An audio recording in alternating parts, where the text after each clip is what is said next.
Cousin بن گئے،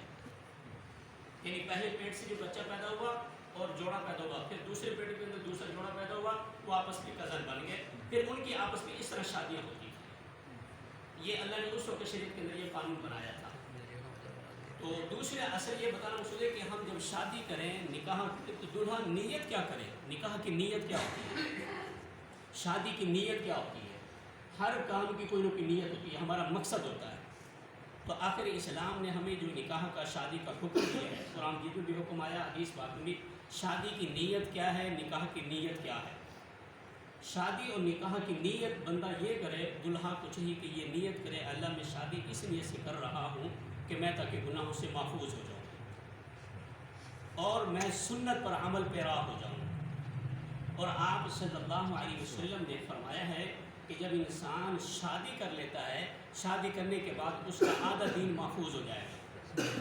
اور ایک روایت کے اندر آپ صلی اللہ علیہ وسلم نے یہ بیان فرمایا کہ جب انسان شادی کر لیتا ہے، شادی شدہ بن گیا، شیطان کے شر سے محفوظ ہو جاتا ہے،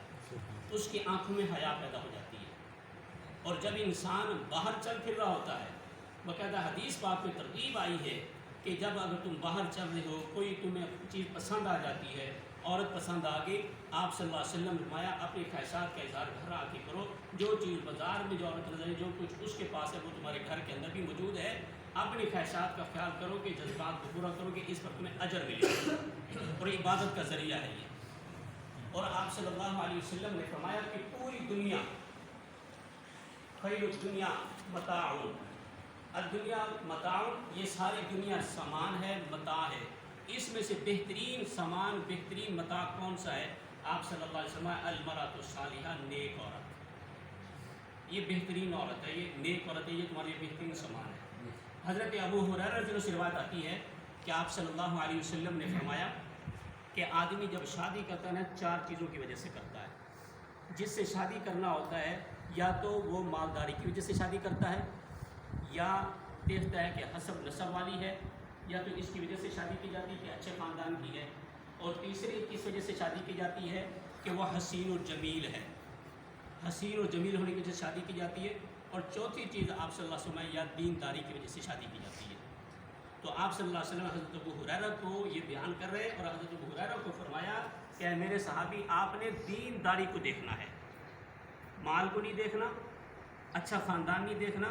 اور حسن نسب اور حسین و جمیل ہونا نہیں دیکھنا، آپ نے دین کو دیکھ کر آپ نے کیا ہے اپنا قدم اٹھانا ہے، اور آپ نے اس عورت سے شادی کرنی ہے۔ اور آپ صلی اللہ علیہ وسلم نے فرمایا، حدیث پاک کے اندر آتا ہے، اگر تمہارے پاس کوئی پیغام لے کر آتا ہے نکاح کا، چاہے بچے کی طرف سے آئے یا بچی کی طرف سے آئے، کسی کی طرف سے بھی آتا ہے، آپ صلی اللہ علیہ وسلم کہ جو پیغام لے کر آئے تم دیکھتے ہو کہ وہ دیندار ہے، اس کی دینداری سے تم مطمئن ہو، اس کے اخلاق سے مطمئن ہو،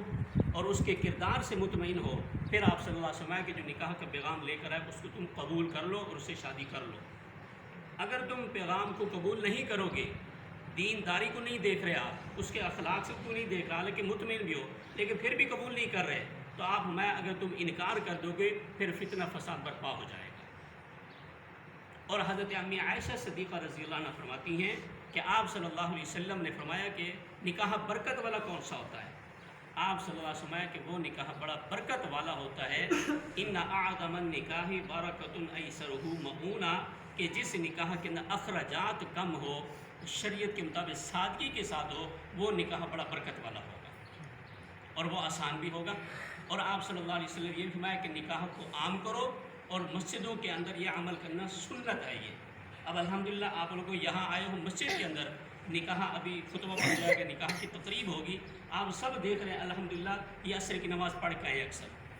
اور پھر الحمدللہ یہاں جو بیٹھے ہیں کوئی سگریٹ پینے والا بھی نہیں ہے اور کوئی غیبت بھی نہیں کر رہا، سارے الحمدللہ مسلمان ہیں۔ تو یہ مین چیزیں ہیں کہ جب آپ نے جب شادی کر رہے ہوتے ہیں، شادی کے بعد ایک نئی زندگی کا آغاز ہوتا ہے، اس کی جو بیوی کے جو حقوق ہیں اس میں تفصیل تو زیادہ ہے، وہ بھی ہم نے حقوق پورے کرنے ہوتے ہیں۔ پھر دنیاوی جیسے کام ہم اپنی بیوی سے لیتے ہیں، سب کی ذمہ داری ہے اس کے دینی حوالے سے بھی خبر گیری رکھا کریں ہم، جیسے دنیاوی ضرورت ہم اس کی پوری کریں گے، اگر دین کے حوالے سے اس کے پاس علم نہیں ہے، خامد کی ذمہ داری کہ اس کو دین کا علم بتائے، اس کو علماء سے پوچھے،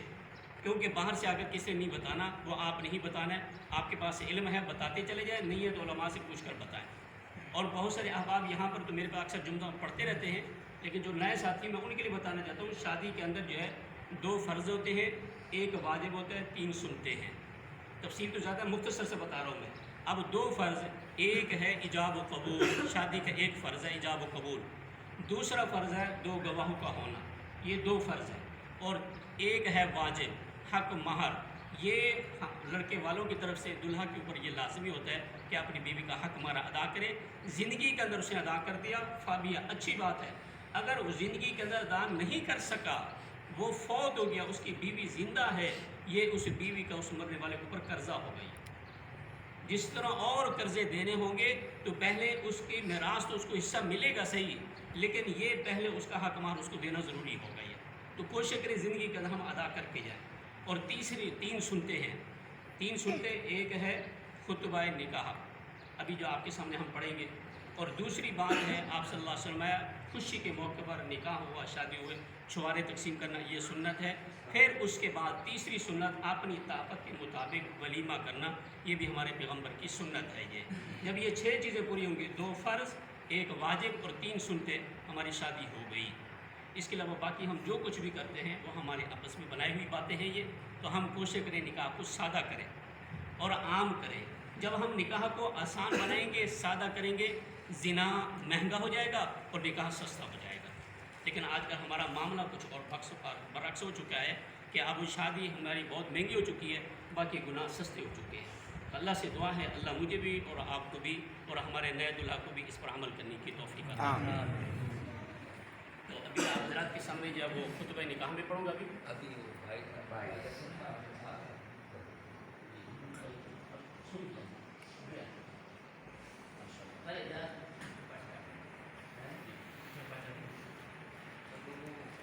یہاں یہ ترتیب، یہ مسئلہ سمجھ لیجیے۔